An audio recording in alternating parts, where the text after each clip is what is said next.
انما المؤمنون اخوہ، بے شک مومن تو آپس میں بھائی بھائی ہیں. فاصلحوا بین اخویکم، لہذا اپنے بھائیوں کے درمیان تعلقات کو درست کرا دو، اصلاح کرا دو. واتقوا اللہ لعلکم ترحمون، اور اللہ سے ڈرو، امید ہے کہ تم پر رحم کیا جائے گا. تو اس سے کیا بات پتہ چلتی ہے کہ مومن ان سب کے درمیان ایک ایمان کا رشتہ ہے. اس رشتے کی وجہ سے ان کے درمیان ایک اخوت ہے، بھائی چارہ ہے. چاہے کوئی گورا ہے یا کالا ہے، کسی بھی ملک اور کسی بھی زبان اور کسی بھی ایجوکیشنل بیک گراؤنڈ سے تعلق رکھنے والا اور کوئی بھی جاب یا بزنس کرنے والا، اس سے کوئی فرق نہیں پڑتا، کیونکہ سب جب مسجد میں آتے ہیں تو ایک ہی صف میں کھڑے ہو جاتے ہیں. وہ سب ایک ہی ہیں اللہ کی نگاہ میں ایمان کی وجہ سے. ہاں، پھر ایمان کے بعد عمل صالح کی بنا پر ان کے درجے اونچے نیچے ہوتے رہتے ہیں. لیکن اصل میں جو بھی شخص کوئی ایمان لایا ہے وہ کون ہے؟ ہمارا دینی بھائی یا دینی بہن. اس لیے کہیں پر بھی لوگ آپس میں لڑ جھگڑ رہے ہوں تو اس لڑائی جھگڑے کو پھیلنے نہ دو، ورنہ کہیں ایسا نہ کہ وہ لڑائی جھگڑ تمہیں بھی اپنی لپیٹ میں لے لے. اور اللہ سے ڈرو، امید ہے کہ تم پر رحم کیا جائے گا. یعنی جو لوگ تقوی اختیار کریں گے اور دوسروں کے درمیان صلح کرائیں گے، اللہ تعالیٰ کی رحمت کے مستحق قرار پائیں گے. اور یہ تو آپ کو معلوم ہے کہ صلح کرانے کا اجر اور ثواب کتنا ہے. نبی صلی اللہ علیہ وسلم نے فرمایا، کیا میں تمہیں ایسے صدقے کے بارے میں بتاؤں جس کا مصرف اللہ کو بہت پسند ہے؟ تم لوگوں کے درمیان صلح کرا دیا کرو. یہ ایسا صدقہ ہے کہ اس کے مصرف کو اللہ تعالیٰ پسند کرتے ہیں. اور پھر مومنوں کا آپس میں بھائی بھائی ہونا، اس بارے میں نبی صلی اللہ علیہ وسلم نے فرمایا، مومن مومن کا آئینہ ہے. ایک مومن دوسرے مومن کا بھائی ہے، اس کے سامان کی حفاظت کرتا ہے اور اس کی غیر موجودگی میں اس کا دفاع کرتا ہے. لیکن آج کس قدر افسوس کے ساتھ کہنا پڑتا ہے کہ بعض اوقات آپ مسجد جاتے ہیں تو آپ کے جوتے چوری ہو جاتے ہیں، دینی اداروں میں آتے ہیں تو آپ کے بیگوں میں سے چیزیں چوری ہو جاتی ہیں. یہ کس قسم کے مومن ہیں؟ پھر اس کا مطلب ہے کہ جو چوری کرتا ہے اس کے اندر سے ایمان رخصت ہو جاتا ہے، پھر وہ ایمان کی حد سے باہر نکل جاتا ہے. تو کس قدر خطرناک بات ہے کہ انسان اپنے ایمان کو داؤ پر لگا کر کوئی ایسا کام کرے. اور یہاں پر جو حکم ہے وہ کیا ہے کہ مومن کی غیر موجودگی میں اس کے سامان کی حفاظت کرے اور اس کی عزت کی حفاظت کرے، نہ کہ اس کی غیبت شروع کر دے. نبی صلی اللہ علیہ وسلم نے فرمایا، ہر مسلمان پر دوسرے مسلمان کا خون، اس کا مال اور اس کی عزت و آبرو حرام ہے، حرام. تو روزے کی حالت میں ہم، رمضان کے مہینے میں ہم حلال چھوڑ دیتے ہیں، تو کیا حرام نہیں چھوڑ سکتے؟ پھر فرمایا، یا ایھا الذین آمنوا لا یسخر قوم من قوم عسى ان یکونوا خیرا منہم ولا نساء من نساء عسى ان یکن خیرا منہن. اے لوگوں جو ایمان لائے ہو، نہ مرد دوسرے مردوں کا مذاق اڑائیں، ہو سکتا ہے کہ وہ ان سے بہتر ہوں، اور نہ عورتیں دوسری عورتوں کا مذاق اڑائیں، ہو سکتا ہے کہ وہ ان سے بہتر ہوں. یہاں یہ کیوں نہیں کہا کہ مرد عورتوں کا نہ اڑائیں، عورتیں مردوں کا؟ کیونکہ اس کا تو تصور ہی نہیں ہے اسلام میں کہ مرد اور عورتیں ایک جگہ بیٹھ کر ایک دوسرے کے ساتھ ایسی ہنسی مذاق شروع کر دیں کہ جس میں ایک دوسرے کا مذاق اڑانے تک نوبت آ جائے. مذاق انسان کس کا اڑاتا ہے؟ جس کو وہ اپنے سے حقیر سمجھتا ہے. رسول اللہ صلی اللہ علیہ وسلم نے فرمایا، انسان کے بدترین ہونے کے لیے یہ کافی ہے کہ وہ اپنے مسلمان بھائی کو حقیر سمجھے. یعنی ایسا انسان خود ہی بدترین انسان ہے جو دوسرے کو حقیر سمجھتا ہے. وَلَا تَلْمِزُوا أَنفُسَكُمْ، آپس میں ایک دوسرے پر تان نہ کرو.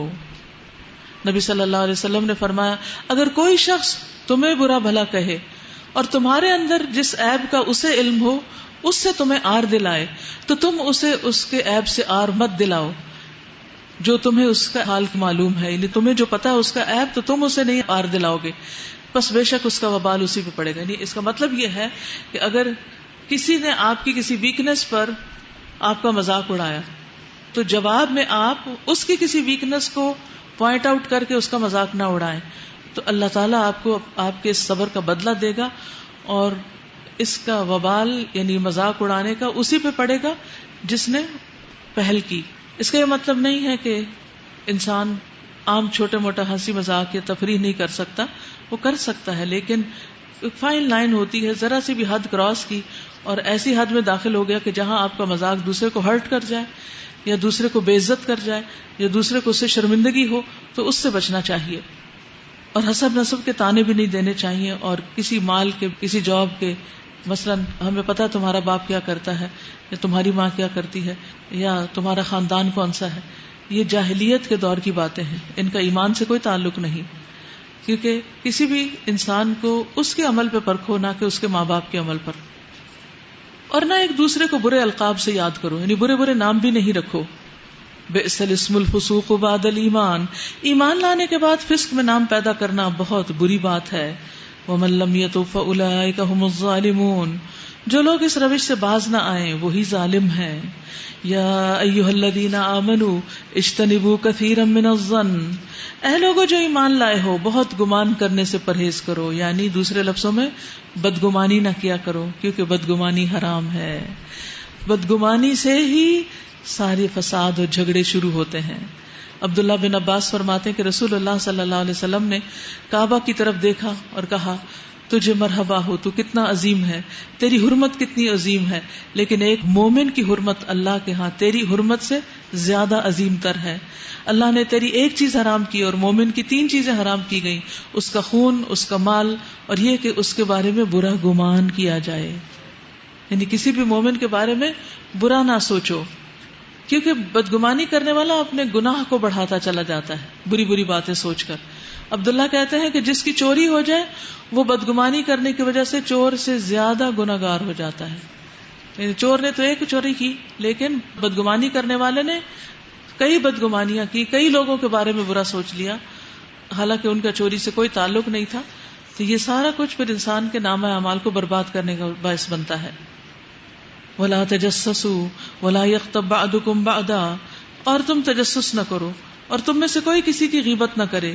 کیا تمہارے اندر کوئی ایسا ہے جو یہ پسند کرے کہ اپنے مردہ بھائی کا گوشت کھائے، مرے ہوئے انسان کا گوشت؟ دیکھیے رمضان بہترین موقع ہے کہ جب آپ ان ساری برائیوں سے، ان اخلاقی بیماریوں سے بچ سکتے ہیں. اللہ تعالیٰ نے روزہ اسی لیے فرض کیا ہے تاکہ ہم ان بیماریوں سے بھی باہر آئیں. جیسے جسم کی کئی بیماریوں کا علاج ہوتا ہے نا، تو ایسے ہی کئی اخلاقی بیماریوں کا علاج بھی روزے کے ذریعے ہوتا ہے.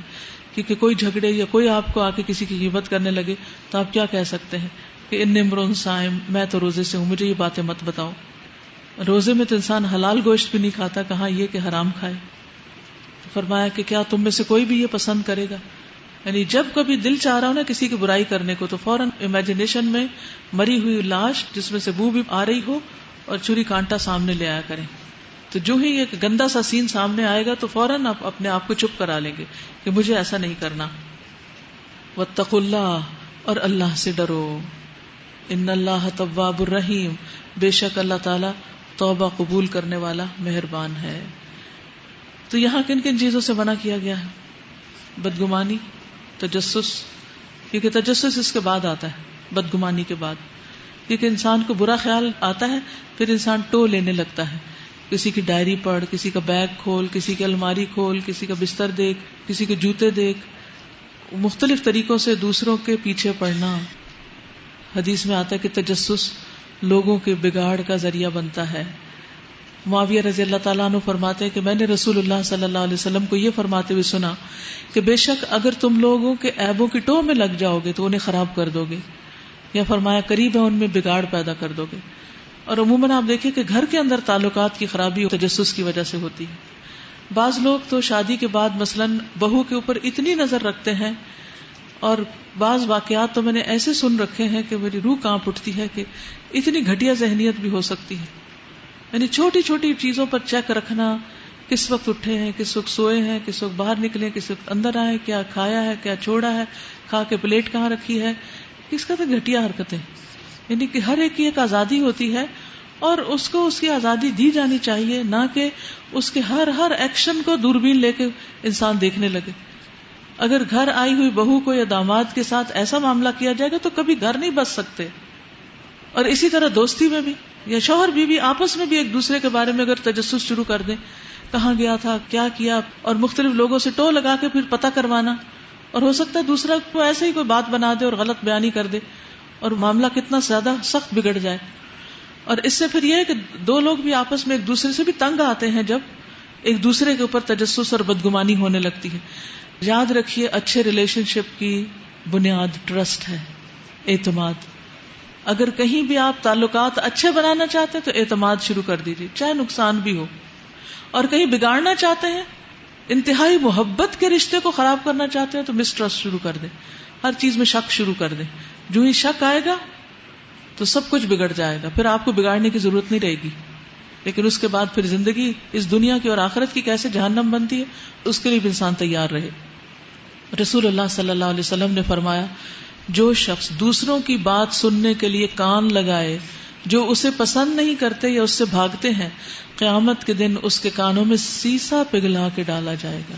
سیسا یعنی کبھی کسی کا بیڈ روم کا دروازہ بند ہو، چاہے ماں باپ ہی کیوں نہ ہو، کبھی بھی کان لگا کے سننے کی کوشش نہ کریں. رسول اللہ صلی اللہ علیہ وسلم نے فرمایا، اے ان لوگوں کی جماعت جو صرف زبان سے ایمان لائے ہو اور ان کے دلوں میں ایمان داخل نہیں ہوا، مسلمانوں کی غیبت مت کیا کرو اور نہ ان کے عیبوں کے درپے رہو، اس لیے کہ جو کسی کے عیبوں کے درپے ہوتا ہے اللہ اس کے عیوب کے درپے ہو جاتا ہے، اور جس کے عیوب کے درپے اللہ تعالیٰ ہو جائے تو اس کو اس کے گھر میں ہی رسوا کر دیتے.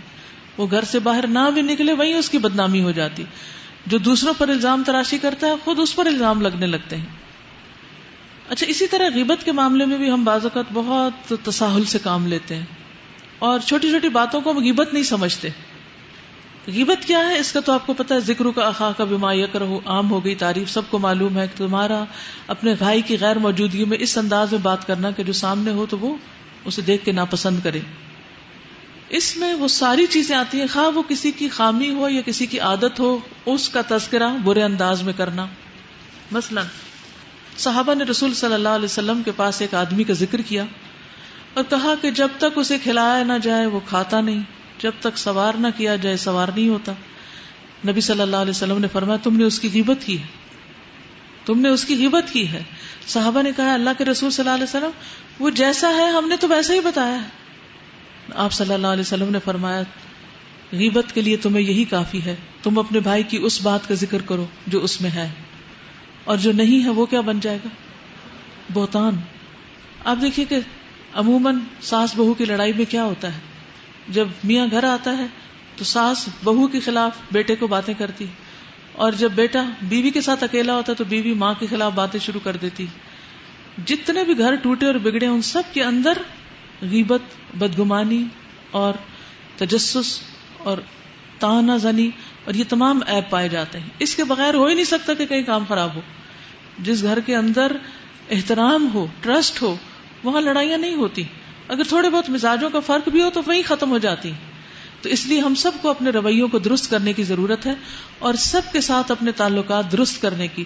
اور اگر ہمارے سب کے ساتھ اچھے ہیں تو ایک اور ذمہ داری ہے دوسروں کے تعلقات درست کرانے کی. اور جو شخص غیبت سے بچنے کی کوشش کرے اس کا ضامن اللہ ہے. نبی صلی اللہ علیہ وسلم نے فرمایا 6 خصائل ایسے ہیں اگر کوئی مسلمان کسی ایک کو اپنا کر فوت ہو جائے تو اللہ تعالیٰ کی اس کے بارے میں ذمہ داری ہے کہ وہ اس کو جنت میں داخل کرے. ان میں سے ایک وہ جو اپنے گھر رہتا ہے، نہ کسی مسلمان کی غیبت کرتا ہے، نہ کسی کے لیے غصے یا سزا کا باعث بنتا ہے. اگر وہ اسی حالت میں فوت ہو گیا تو اس کی جنت کا ضامن اللہ تعالیٰ ہوگا.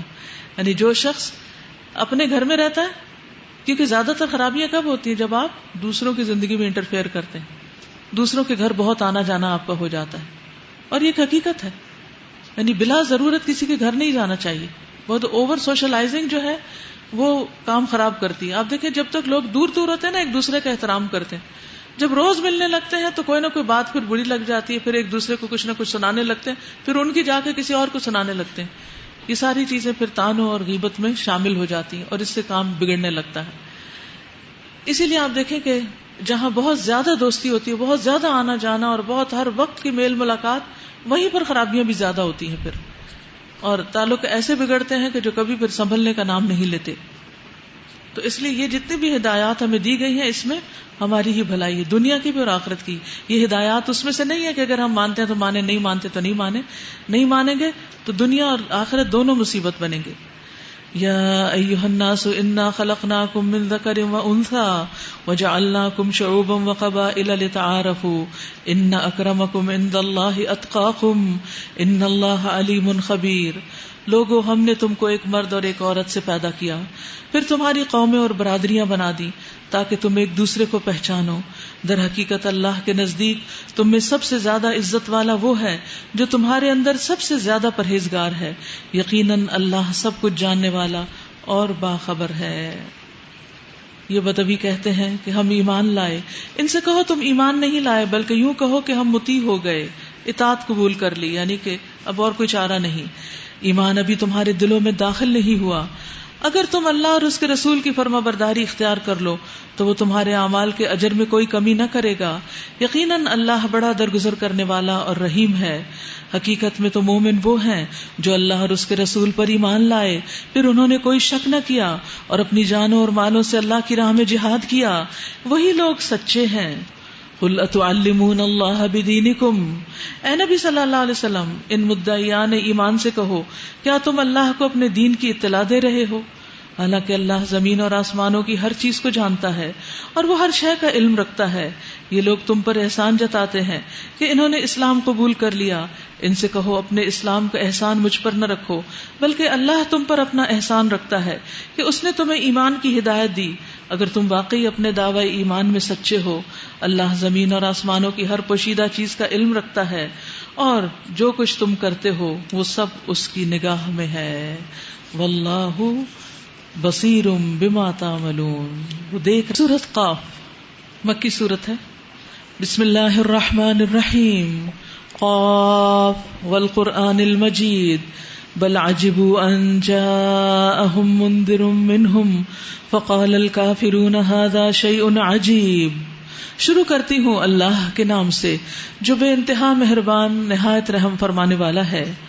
قاف قسم ہے قرآن مجید کی، بلکہ ان لوگوں کو تعجب اس بات پر ہوا کہ ایک خبردار کرنے والا خود انہی میں سے ان کے پاس آ گیا، یعنی نبی صلی اللہ علیہ وسلم کی آمد پر حیران ہیں. پھر منکرین کہنے لگے یہ تو عجیب بات ہے، کیا جب ہم مر جائیں گے اور خاک ہو جائیں گے تو دوبارہ اٹھائے جائیں گے؟ یہ واپسی تو عقل سے بعید ہے. حالانکہ زمین ان کے جسم میں سے جو کچھ کھاتی ہے وہ سب ہمارے علم میں ہے اور ہمارے پاس ایک کتاب ہے جس میں سب کچھ محفوظ ہے، لوح محفوظ. بلکہ لوگوں نے تو جس وقت حق ان کے پاس آیا اسی وقت صاف جھٹلا دیا بغیر سوچے سمجھے غور کیے. اسی وجہ سے اب یہ الجھن میں پڑے ہوئے ہیں. اچھا تو کیا انہوں نے کبھی اپنے اوپر آسمان کی طرف نہیں دیکھا؟ یعنی دیکھا کریں، غور کیا کریں کس طرح ہم نے اسے بنایا اور آراستہ کیا. دن میں بھی طرح طرح کے رنگ ہیں اس کے اور رات کو بھی طرح طرح کی روشنیاں اس پر، اور اس میں کوئی رخنا نہیں، کہیں کوئی دراڑ نہیں، کہیں کوئی کٹنگ نہیں کہ جس کی وجہ سے انسان پریشان ہو جائے کہ شاید یہ ہمارے اوپر ہی ٹکڑا آ گرے. اور زمین کو ہم نے بچھایا اور اس میں پہاڑ جمائے اور اس کے اندر ہر طرح کی خوش منظر نباتات اگا دی. یہ ساری چیزیں آنکھیں کھولنے والی اور سبق دینے والی ہر اس بندے کو جو حق کی طرف رجوع کرنے والا ہو. اور آسمان سے ہم نے برکت والا پانی نازل کیا. نبی صلی اللہ علیہ وسلم جب بارش ہوتی تھی تو اپنے کپڑے ہٹا کر اپنے جسم پر بارش لیتے تھے، یعنی آسمان سے اترنے والا پانی بابرکت پانی ہے. ابن عباس کہتے ہیں کہ جب بارش ہوتی تو وہ کہتے کہ میری زین اور میرے کپڑے نکال کر رکھ دو، اور یہ پڑھتے وَنَزَّلْنَا مِنَ السَّمَاءِ مَاءً مُبَارَكًا. تو اس پانی کی قدر کرنی چاہیے. اسی لیے آپ دیکھیں کہ جتنے بھی مرضی اپنے پودوں کو پانی دیں اتنی جلدی وہ سبز نہیں ہوتے. ایک بارش آنے کی دیر ہے، ایک دم ہر چیز لش گرین ہو جاتی ہے، چمک اٹھتی ہے اور ایک بہار سی آ جاتی. گرم سے گرم موسم میں بھی کتنا خوبصورت منظر ہو جاتا ہے، زمین کے اندر کیسی خوشبو آنے لگتی. اور اسی طرح اور بھی بہت سے فائدے ہیں. اور ہریالی جس طرح ہو جاتی ہے برسات میں، اور آج کل جو آپ دیکھ رہے ہیں مناظر آس پاس، یہ اس برکت والے پانی کی وجہ سے ہی ہے. پھر اس سے باغ اور فصل کے غلے اور بلند و بالا کھجور کے درخت پیدا کر دیے جن پر پھلوں سے لدے ہوئے خوشے تہ بتہ لگتے ہیں. یہ انتظام ہے بندوں کو رزق دینے کا، یعنی یہ آسمان سے اترنے والی بارش رزق لے کر آتی ہے. اس پانی سے ہم ایک مردہ زمین کو زندگی بخش دیتے ہیں. مرے ہوئے انسانوں کا زمین سے نکلنا بھی اسی طرح ہوگا. كذبت قبلهم قوم نوح واصحاب الرس وثمود وعاد وفرعون واخوان لوط واصحاب الايكة وقوم تبع كل كذب الرسل فحق وعید. ان سے پہلے نوح علیہ السلام کی قوم اور اصحاب الرس اور سمود اور عاد اور فرعون اور لوط علیہ السلام کے بھائی اور ایکا والے اور تبع کی قوم کے لوگ بھی جھٹلا چکے ہیں. ہر ایک نے رسولوں کو جھٹلایا اور آخرکار میری وعید ان پر چسپاں ہو گئی. افعینا بالخلق الاول بل ہم فی لبس من خلق جدید. کیا پہلی بار کی تخلیق سے ہم عاجز تھے مگر ایک نئی تخلیق کی طرف سے یہ لوگ شک میں پڑے ہوئے ہیں. یعنی اگر ایک دفعہ زمین پیدا ہو گئی، اس پر نباتات پیدا ہو گئی اور بار بار ختم ہونے کے بعد پیدا ہو رہی ہیں اور تم دیکھ رہے ہو، تو تمہارا دوبارہ پیدا ہونا آخر کیوں مشکل کام ہے. وَلَقَدْ خَلَقْنَا الْإِنسَانَ وَنَعْلَمُ مَا تُوَسْوِسُ بِهِ نَفْسُهُ. ہم نے انسان کو پیدا کیا اور اس کے دل میں ابھرنے والے وسوسوں تک کو ہم جانتے ہیں. ہم اس کی رگ گردن سے بھی زیادہ اس سے قریب ہیں. ہمارے اس براہ راست علم کے علاوہ 2 کاتب اس کے دائیں اور بائیں بیٹھے ہر چیز لکھ رہے ہیں. کوئی لفظ اس کی زبان سے نہیں نکلتا جسے محفوظ کرنے کے لیے ایک حاضر باش نگران موجود نہ ہو. تو اس سے کیا پتہ چلتا ہے کہ اللہ تعالیٰ نے انسان کو پیدا کر کے یوں ہی نہیں چھوڑ دیا، آزاد نہیں چھوڑ دیا کہ وہ جو جی چاہے کرے، جو جی چاہے سوچے اور جو جی چاہے بولے. نہیں، ہر لفظ لکھا جا رہا ہے، چاہے آپ کسی کے کان میں ہی کیوں نہ بولیں، سب سے چھپا کر، یا اپنے آپ سے ہی کیوں نہ بات کریں، سب کچھ لکھا جا رہا ہے. رسول اللہ صلی اللہ علیہ وسلم نے فرمایا، کوئی شخص اللہ کو راضی کرنے والی ایک بات کہتا ہے اور وہ نہیں سمجھتا کہ اس کا اثر وہاں تک ہوگا جہاں تک وہ ہو جاتا ہے. اس کی وجہ سے اللہ تعالیٰ اس کے لیے اس دن تک اپنی خوشنودی لکھ دیتا ہے جس دن اس سے ملاقات ہوگی. اور ایک آدمی اللہ کی ناراضگی والی ایک بات کرتا ہے اور نہیں سمجھتا کہ اس کا اثر وہاں تک ہوگا جہاں تک ہو چکا ہوتا ہے. اس کی وجہ سے اللہ تعالیٰ اس دن تک اپنی ناراضگی لکھ دیتا ہے جس دن اس سے ملاقات ہوگی. اس لیے زبان کے معاملے میں بہت ہی سنبھلنے کی ضرورت ہے، کیونکہ کرامن کاتبین دونوں طرف بیٹھے لکھ رہے ہیں. وجاءت سکرۃ الموت بالحق. پھر دیکھو وہ موت کی جان کنی حق لے کر آ پہنچی، یعنی سچی خبر، موت کی خبر جسے کبھی ٹلنا تھا ہی نہیں. ذالک ما کنت منہ تحید. یہ وہی چیز ہے جس سے تو بھاگتا تھا. ہم میں سے کوئی مرنا نہیں چاہتا اور بھاگتا ہے، لیکن موت تو پیچھے پیچھے ہے انسان کے. ونفخ فی الصور. اور پھر سور پھونکا گیا. یہ ہے وہ دن جس کا تجھے خوف دلایا جاتا تھا. ایک اور چیز جس سے انسان بھاگتا ہے وہ سب آگے سے آ رہی ہیں. ہر شخص اس حال میں آ گیا کہ اس کے ساتھ ایک ہانک کر لانے والا ہے اور ایک گواہی دینے والا. اس چیز کی طرف سے تو غفلت میں تھا، ہم نے وہ پردہ ہٹا دیا جو تیرے آگے پڑا ہوا تھا. آج تیری نگاہ خوب تیز ہے، یعنی غیب کی خبریں سب حق ہو کر سامنے تمہاری نگاہوں کے آ گئیں. اس کے ساتھی نے عرض کیا، جو میری سپردگی میں تھا حاضر ہے. حکم دیا گیا، پھینک دو جہنم میں ہر کٹے کافر کو جو حق سے اناد رکھتا تھا، خیر کو روکنے والا اور حد سے تجاوز کرنے والا تھا، شک میں پڑا ہوا تھا اور اللہ کے ساتھ کسی دوسرے کو الہ بنائے بیٹھا تھا. ڈال دو اسے سخت عذاب میں. اس کے ساتھی نے عرض کیا کہ اے رب، میں نے اس کو سرکش نہیں بنایا، بلکہ یہ خود ہی پرلے درجے کی گمراہی میں پڑا ہوا تھا. جواب میں ارشاد ہوگا، میرے حضور جھگڑا نہ کرو، میں تم کو پہلے ہی انجام بد سے خبردار کر چکا تھا. میرے ہاں بات پلٹی نہیں جاتی اور میں اپنے بندوں پر ظلم توڑنے والا نہیں ہوں. جو کہا وہی کیا، نہ کم نہ زیادہ. یوم نقول لجہنم هل امتلأت وتقول هل من مزید. وہ دن جب کہ ہم جہنم سے پوچھیں گے کیا تو بھر گئی، وہ کہے گی کچھ اور بھی ہے، کچھ اور بھی ہے. نبی صلی اللہ علیہ وسلم نے فرمایا، جہنم برابر یہی کہتی رہے گی کیا کچھ اور ہے. آخر اللہ سبحانہ و تعالیٰ اپنا قدم اس پر رکھ دیں گے تو کہہ اٹھے گی، بس بس میں بھر گئی تیری عزت کی قسم. اور اس کا بعض حصہ بعض کو کھا رہا ہے، یعنی کیونکہ آگ کو تو کچھ کھانا ہی ہے، اگر اور کچھ نہیں تو وہ ایک دوسرے کو ہی کھا رہی ہے. اللہ تعالیٰ ہم سب کو اس کے عذاب سے محفوظ رکھے، کیونکہ گناہ اتنے زیادہ ہیں، کچھ عقیدے کے، کچھ خیال کے، کچھ زبان کے، کچھ نگاہ کے، کچھ کانوں کے، کچھ پاؤں کے، کچھ ہاتھوں کے. کون سا کام ہے جو ہم صحیح کرتے ہیں کہ واقعی کہیں کہ یہ تو میں نے اتنا کوالٹی کا کام کیا، آج تو میں نے ایسی کوالٹی کی نماز پڑھی کہ اللہ تعالیٰ کو پسند آئی گئی ہوگی. بندوں کے لیے تو اچھے کھانے پکا کے کہتے ہیں آج تو میں نے اتنا زبردست کھانا پکایا تو ضروری پسند آئے گا. کیا کسی ایک نماز کے بارے میں بھی کہہ سکتے ہیں ہم کہ اتنی اچھی پڑھی ہے کہ ضروری اللہ تعالیٰ کو پسند آئی ہوگی؟ ہر نماز پڑھنے کے بعد یہی احساس ہوتا ہے کہ حق ادا نہیں ہوا، حق ادا نہیں ہوا. وَأُزْلِفَتِ الْجَنَّةُ لِلْمُتَّقِينَ غَيْرَ بَعِيدٍ. اور جنت متقین کے قریب لے آئی جائے گی. غیر بعید، کچھ بھی دور نہیں ہوگی، یعنی انہیں تکلیف نہیں کرنی پڑے گی، وہ قریب لے آئی جائے گی. ھذا ما توعدون لکل اواب حفیظ. ارشاد ہوگا یہ ہے وہ چیز جس کا تم سے وعدہ کیا جاتا تھا ہر اس شخص کے لیے جو بہت رجوع کرنے والا ہو، یعنی ہر معاملے میں اپنے رب کی طرف پلٹے، خوشی ہو، غمی ہو، دکھ ہو، پریشانی ہو، ہدایت ہو، کچھ بھی ہو، اپنے اندر کوئی مشکل پا رہا ہو تو وہ اپنے رب ہی سے فریادیں کرے اور اس سے مسئلے کا حل چاہے. اور پھر یہ کہ بار بار پلٹ کر عبادت کے لیے بھی اللہ تعالیٰ کی طرف جائے. اواب کی ایک صفت حدیث میں بیان ہوئی ہے، نبی صلی اللہ علیہ وسلم نے فرمایا اواب کے سوا کوئی چاشت کی نماز کی حفاظت نہیں کرتا. اور یہ اوابین کی نماز ہے، یعنی جو اواب ہوگا وہ چاشت کی نماز ضرور پڑھے گا.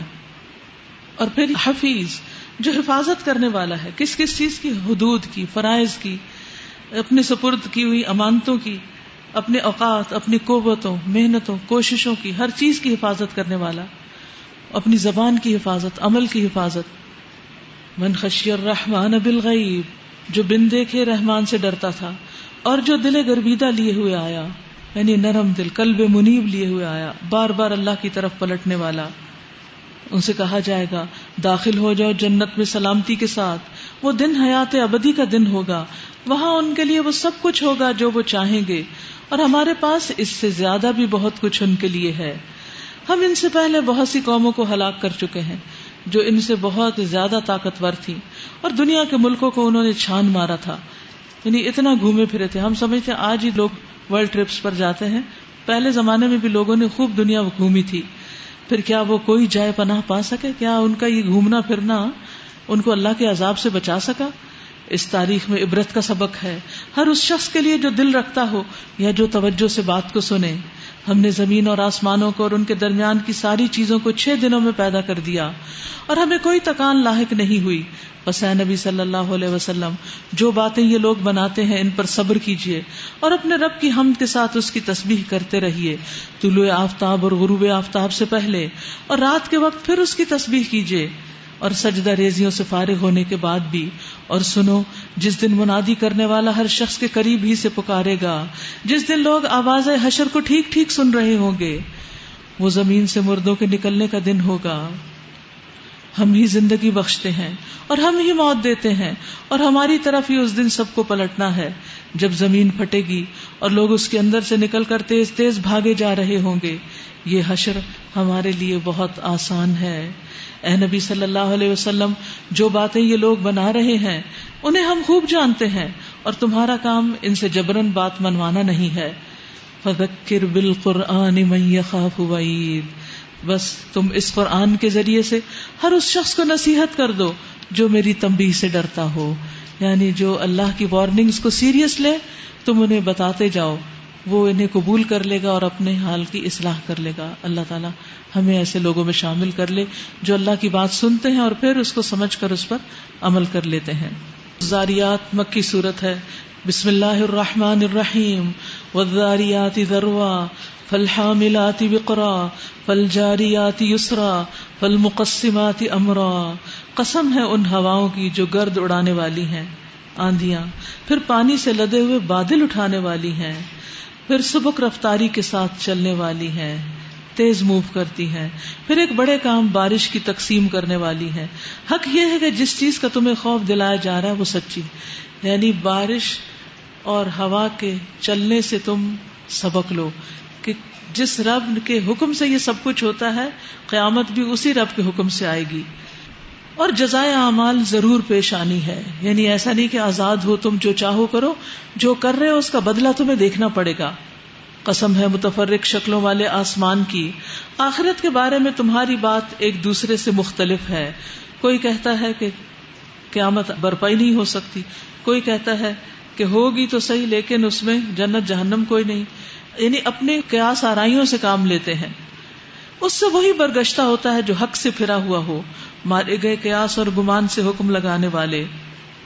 جو جہالت میں غرق اور غفلت میں مدہوش ہیں، پوچھتے ہیں آخر وہ روز جزا کب آئے گا؟ وہ اس روز آئے گا جب یہ لوگ آگ پر تپائے جائیں گے. ان سے کہا جائے گا اب چکھو مزہ اپنے فتنے کا، یہ وہی چیز ہے جس کے لیے تم جلدی مچا رہے تھے. البتہ متقی لوگ اس روز باغوں اور چشموں میں ہوں گے. جو کچھ ان کا رب انہیں دے گا خوشی خوشی لے رہے ہوں گے. وہ اس دن کے آنے سے پہلے نیکوکار تھے. انہم کانوا قبل ذلک محسنین کانوا قلیلا من اللیل ما یہجعون. وہ راتوں کو کم ہی سوتے تھے، پھر وہی رات کے پچھلے پہروں میں معافی مانگتے تھے. وبالاسحار ہم یستغفرون. رسول اللہ صلی اللہ علیہ وسلم نے فرمایا بے شک اللہ بندوں کو مہلت دیتا ہے حتیٰ کہ رات کا پہلا تہائی حصہ گزر جاتا ہے تو وہ آسمان دنیا پر نزول فرماتا ہے اور کہتا ہے کوئی مغفرت کا طلبگار ہے، کوئی توبہ چاہتا ہے، کوئی مانگنے والا ہے، کوئی پکارنے والا ہے، حتیٰ کہ فجر پھوٹ اٹھتی ہے. اس لیے رات کے پچھلے پہر میں جو قبولیت کی گھڑی ہے اس وقت خوب خوب اپنے لیے دعائیں کرنی چاہیے. اور خاص دعائیں کیا ہیں کہ اللہ تو ہم کو معاف کر دے، ہماری کوتاہیاں اور قصور ان سے درگزر فرما. اور کیا کرتے تھے یہ جنت کے لوگ؟ رات کے پچھلے پہروں میں معافی مانگتے تھے اور ان کے مالوں میں حق تھا سائل اور محروم کے لیے، یعنی خوب خوب مال خرچ کرنے والے، صدقہ کرنے والے تھے. زمین میں بہت سی نشانیاں ہیں یقین لانے والوں کے لیے، اور خود تمہارے اپنے وجود میں بھی نشانیاں ہیں. کیا تم دیکھتے نہیں ہو؟ آسمان ہی میں تمہارا رزق بھی ہے اور وہ چیز بھی جس کا تم سے وعدہ کیا جا رہا ہے. بس قسم ہے آسمان اور زمین کے مالک کی، یہ بات حق ہے ایسی ہی یقینی جیسے تم بول رہے ہو. هل اتاک حدیث ضیف ابراہیم المکرمین. اے نبی صلی اللہ علیہ وسلم، ابراہیم کے معزز مہمانوں کی حکایت بھی تمہیں پہنچی ہے. جب وہ اس کے ہاں آئے تو کہا آپ کو سلام ہے. اس نے کہا آپ لوگوں کو بھی سلام ہے. کچھ نا آشنا سے لوگ ہیں.